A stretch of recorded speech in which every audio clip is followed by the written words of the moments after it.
what accounting adjustments, what accounting treatment needs to be done at the time of change in PSR? कह रहा वही तो partners हैं, ABC, अभी भी ABC, बस आपस में प्रॉफिट शेयरिंग रेशियो ही तो चेंज हुआ है।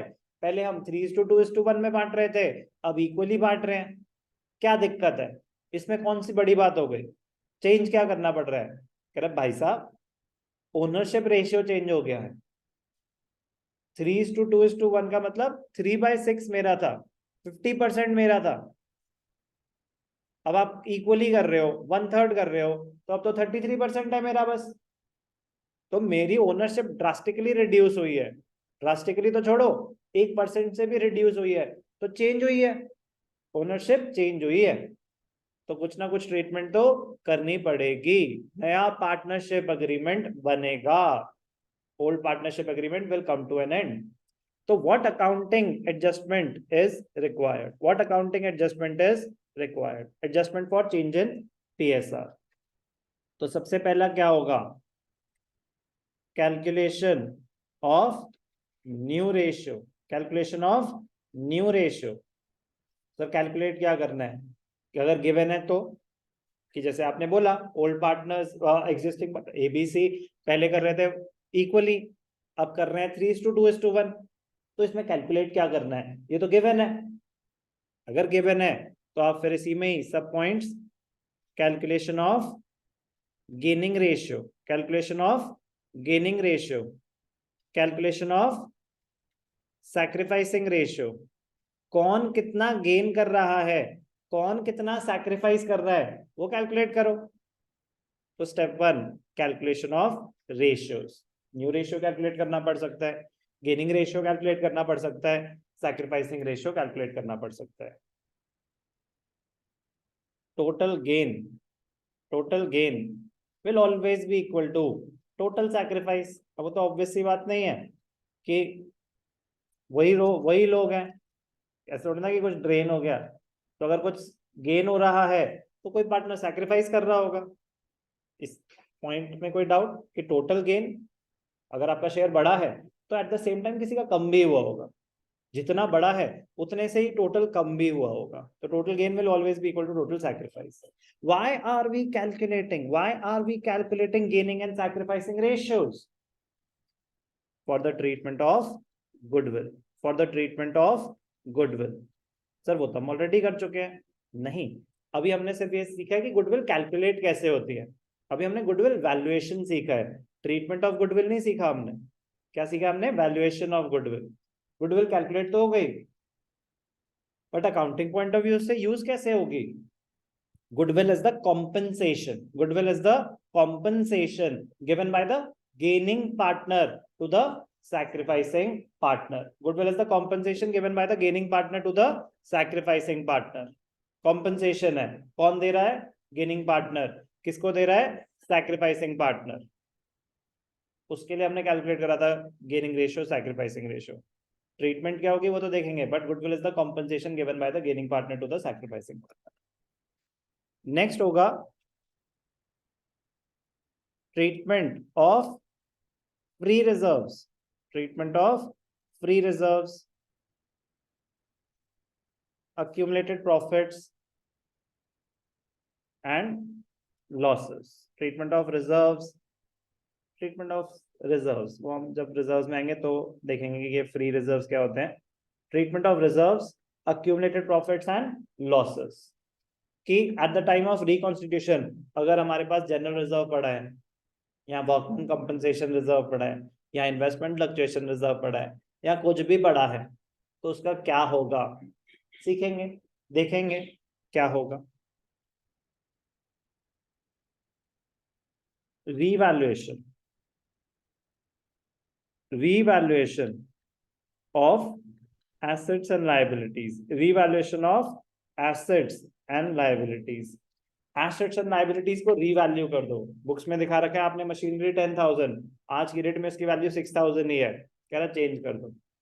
जो एज ऑन डेट वैल्यूज है ना, उसके हिसाब से सबको रीवैल्यू करो। कह रहे सर क्या हो गया, ऐसे क्यों डील कर रहे हैं, जैसे बिजनेस बंद हो रहा है, हम बिजनेस किसी को सेल ऑफ कर रहे हैं। कह रहे ये मान रिकॉन्स्टिट्यूशन, नए से शुरू हो रहा है सब कुछ, ये माना जाएगा कि नए से हो रहा है सब कुछ।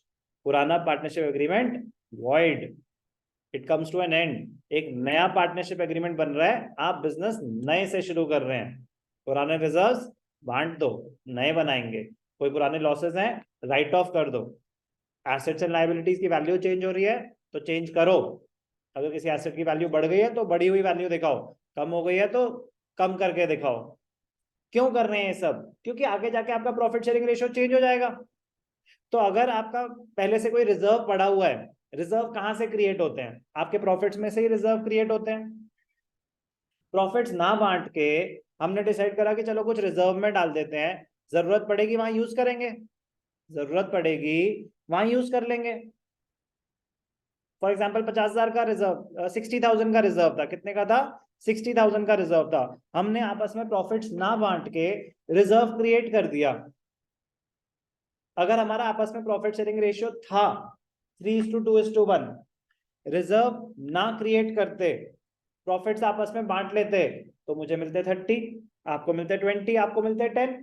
बट हमने कलेक्टिवली डिसाइड करा कि पड़े रहने देते हैं, बिजनेस में पड़े रहने देते हैं, आगे जाके काम आएंगे। बिजनेस ग्रो करेगा तो आगे जाके प्रॉफिट्स भी तो 3:2:1 में ही बटेंगे, तो पड़े रहने तो कोई दिक्कत नहीं है।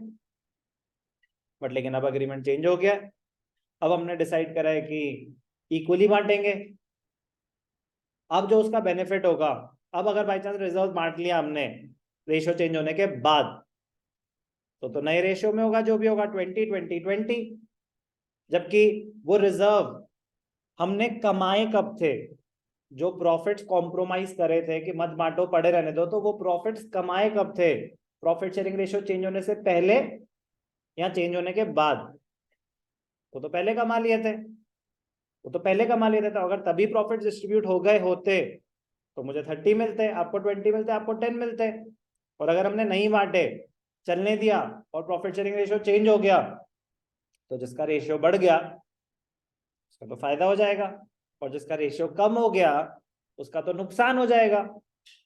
तो चेंज इन पीएसआर का रूल है, no partner should be at a gain और at a loss just because of reconstitution. कि बस प्रॉफिट शेयरिंग रेशियो चेंज हुआ और बिना बात के आपका प्रॉफिट बढ़ गया या इनकम जनरेट हो गई और किसी पार्टनर का नुकसान हो गया।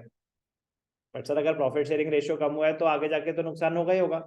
आगे जाके होगा, आगे जाके जो आप कमाएंगे वो नए रेशियो में बटेंगे।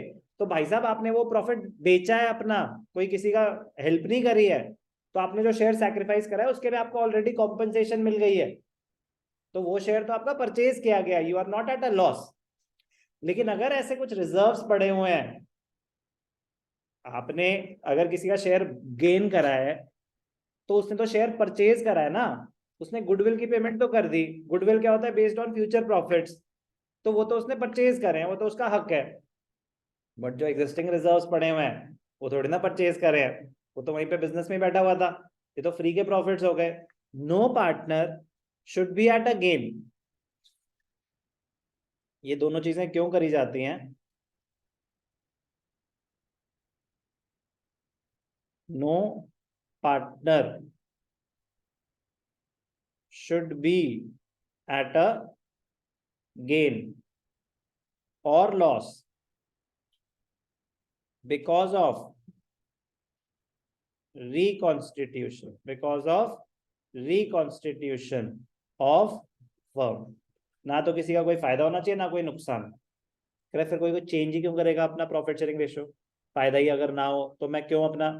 अरे बेटा at the time of reconstitution, बात क्या हो रही है?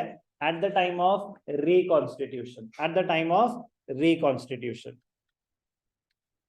ये कॉन्स्टेलेशन कहां से बन गई?